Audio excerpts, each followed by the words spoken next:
Here's the truth. A healthy business allows a healthy marriage, and a healthy marriage allows a healthy business. They're not separate. They're dependent variables. So if your relationship is cracking, your business will feel it. And if your business is collapsing, your marriage will also feel it. My name is Mike Andes. I'm the founder of Augusta Lawn Care. We have over 190 locations around the world, and I travel around the country fixing struggling businesses. And the commonality that I see time and time again, when a business is struggling, the marriage is failing. And when the marriage is failing, the business is struggling.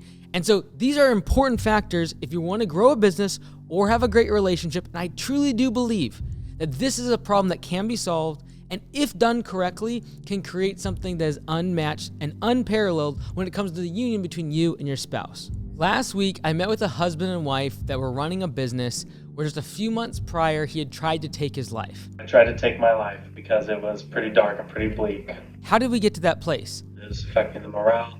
Performance was going down in the company. The husband was working late into the evening, every night, trying to get the business back on track. They had to close down another business that they had started to focus on the one that was struggling. And they had quite a few employees, doing $800,000 in annual revenue. I grew up working on farms and stuff where like hours don't mean anything, like you just work.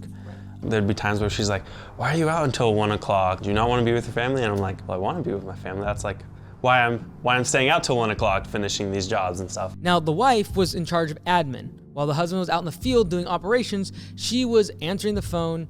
And even though she had an admin assistant, that person couldn't speak English, and so she would have to take every phone call. What started to happen is there was friction by the fact that he was working late into the evening and she wanted to just see him at home. Regardless of how much money they made, I just want to see you at home. And that struggle and that tension caused eventually for them to actually split up.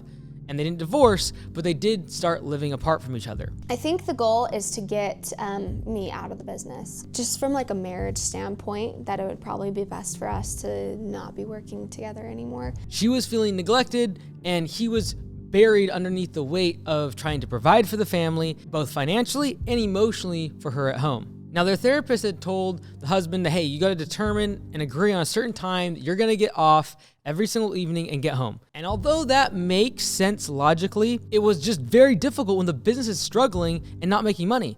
And the phone calls that she's taking in the day is actually complaints that she then needs to report and put on his schedule that she knows is going to take him away from the family that night. I can tell like that's where all the friction's happening, because you get the call, you're immediately like, we can't afford this. Also, that means I can't Yeah. see him tonight. Yep. So I'm gonna have to call in this issue, knowing this is hurting the business and hurting our relationship. So although asking for a certain cutoff time makes sense logically and a great compromise, but in this case, the therapist didn't understand that what was causing all of the stress was a failing business. They actually separated for a bit because of it.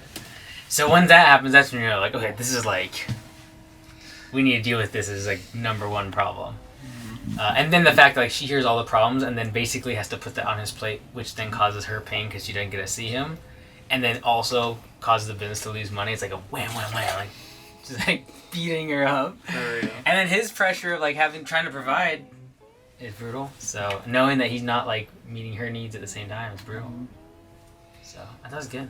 It just goes to show like how much like your personal relationship is so important. And if we could fix that problem, then we could work on the marriage. And so when I went there for the turnaround, I actually asked both of them, can we take 6 months?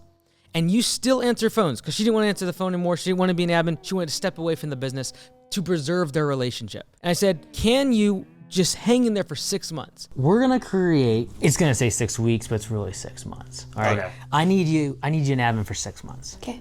If you can give me 6 months, we can get the business to where we don't need an admin person full time. You specifically. Can you still answer the phone? Can you create the systems so you can hand it off to an admin person?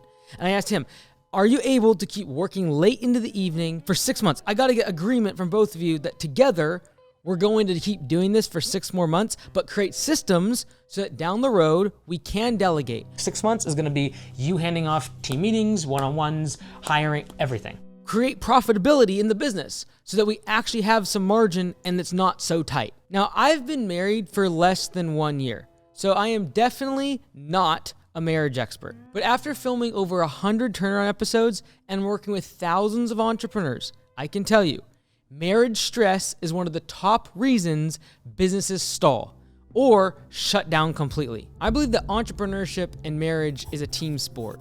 Sometimes one person's on the field pushing late nights, working crazy amounts of hours, and then someone else is on the sidelines of the business and they're maybe at home taking care of the kids, they're making food. These roles are important because not everyone can be on the field at the same time. We need a defense and we need an offense. And the person that's offense can't look to the defense and be like, well, you don't look like me. You're massive. You can't run a super fast 40-yard dash. It's like, no, we need the defensive linemen. And they play a role in the game. And when the defense is playing, the offense is on the sidelines. And when the offense is playing, the defense is on the sidelines. The problem comes when the partner on the sidelines feels ignored. What I have learned is that to over-communicate about the times that you do need to lock in on the business. And so like I was asking this couple on the turnaround show, I'm like, hey, can you give us 6 months? Because I know it was at a breaking point. And I said, look, can we have 6 months where we both agree to work on the business a lot? And that we're gonna have times we work in the evenings and the weekends, but we need to do the hard work to fix this business, create systems so we can delegate it to other people, which will then give us the time to work on our relationship. And if you're in the supportive role, you're on the sidelines, let them score. Let your spouse lock in on their goals. Don't drag them off the field mid-play. They're in the middle of trying to get the touchdown, get to the end zone, and you're over on the sideline trying to pull them off the field, discouraging them from reaching their goals. Winning requires both offense and defense. Not one player trying to play every position. Not telling others to look or act like them. Realizing that we alternate cheerleader roles. When the offense is on the field, driving down the field and trying to get a touchdown, the defense is excited for them and cheering for their wins. And when the defense is on the field and the offense is off to the side, they also got to get excited about the times that there's defensive plays that are keeping the other team from scoring. Know your spouse's goals and sacrifice everything to make sure they happen. The goal of the offense is to score a touchdown. The goal of the defense is completely different. It's to protect and to defend and to keep the opponent from scoring on their side. And so we've got to make sure that we support each other's goals. And by doing that, we are able to win as a team. If your business struggles to perform when it matters, you're not alone. Talk to your doctor about Homeworks. Side effects may include faster estimates, organized technicians, and schedules that last longer than 4 hours. Some users report sudden confidence, customers who stop ghosting them, and growth that lasts all day. If growth continues longer than expected, contact your accountant. Homeworks. Grow without breaking. Financial stress is the gasoline on every fight between spouses. If you add the fact that you can't make payroll, if you add the fact that you're struggling to make loan payments, that pressure and that mind-crushing intensity constantly throughout your day while you're working in extreme amounts of hours only makes any contention at home even that much more difficult. An unprofitable business doesn't just hurt your bank account. It bleeds into your weekends, evenings, and even the bedroom. Fix the business. Profit gives you margin. Margin gives you peace. When I think about margins and profit margins, I actually think about when you look at a piece of paper on the side of a document, there's margins. There's room for you to be able to write inside of. There's room for you to be able to extend the text further. And you know when you're writing on a piece of paper and you're coming to the end, there's no margin, there's pressure that builds up. And if you don't have any profit margin, it's trying to run your relationship when there is no cushion, there's nowhere to give. If you're constantly running things so tight and you can't make ends meet, the pressure on the relationship is exhausting. I've said this before to many entrepreneurs. Fix your business to fix your marriage. I understand that not what a therapist is going to say, and they're going to say prioritize the relationship.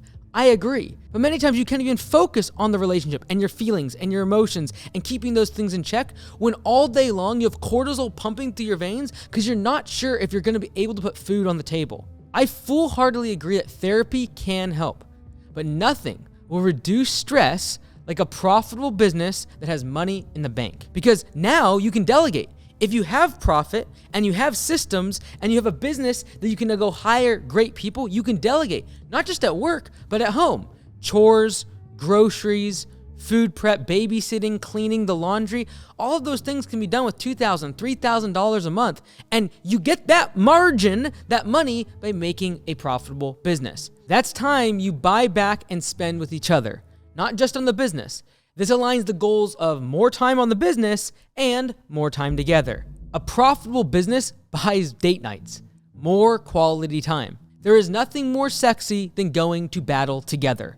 There's nothing more unifying than fixing a struggling business. I believe it's like a sports team when they're an underdog and no one thinks they're gonna win and they're way behind in the middle of the game. At halftime, the coach is like, all right, we're way down. We gotta get together. There's a unifying force and a camaraderie that comes with that team that is the underdog.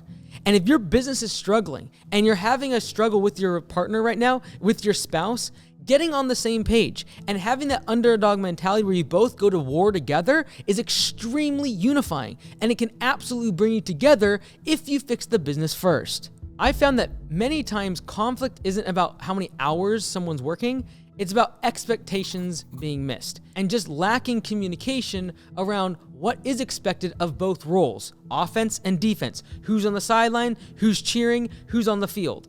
Talk about your goals as a couple. Not just as a company. Like you're like, oh, I have my quarterly vision meeting with my manager. Well, what about your partner? Align the business mission with the family mission, and do not hide money stuff. It will become a source of contention. For those of you who are single, maybe younger, and you say, I don't have a spouse yet. Let me give you a little tip.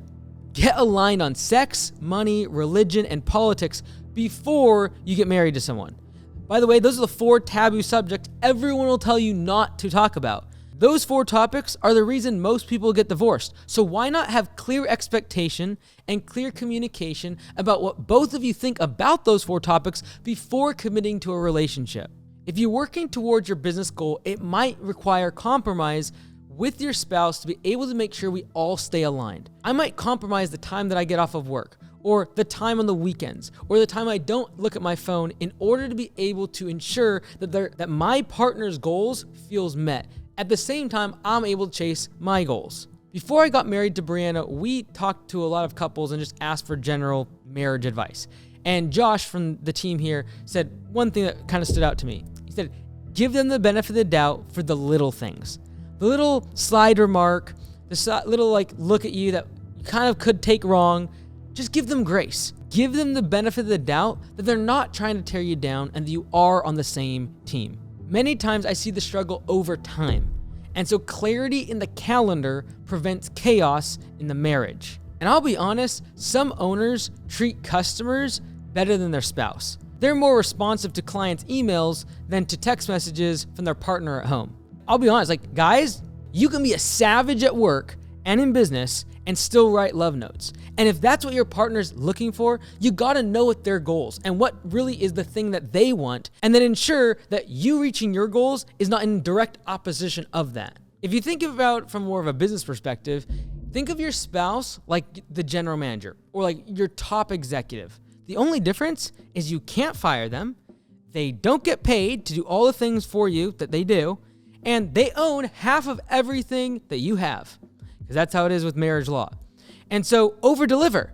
Don't keep score. If you had an executive that you did not pay them and that they showed up every single day for you and did all sorts of things for you, crazy hours, and you couldn't fire them and they own half of everything, you would figure it out. You would over deliver. You would not keep score. And if that's true, show up for your spouse the way you would for your most valuable employee. Give them affirmations, reward them, praise them in public. If your spouse feels like a backup player, your business is already losing. One thing I've learned in the past year, because I have such a demanding schedule and I travel a lot and I do work a lot of hours, is I'm not going to win the quantity game and have hours and hours of undistracted time with Brianna. Instead, when I have time, I'm gonna focus on the quality of that time. That means not looking at your phone. And for myself, living by myself for 10 years, being able to work at any hour of the day or night or weekend or holiday and any time I wanted, it was quite the transition to be able to say, okay, I'm not looking at my phone and I'm not thinking about business. I am only focused on the quality time with my partner. Realize that growing a business is difficult. Realize that doing that alongside a partner that might have different goals than you is also difficult, but being able to make that work together is extremely fulfilling. So I encourage you this week, as a challenge, I want you to audit your time.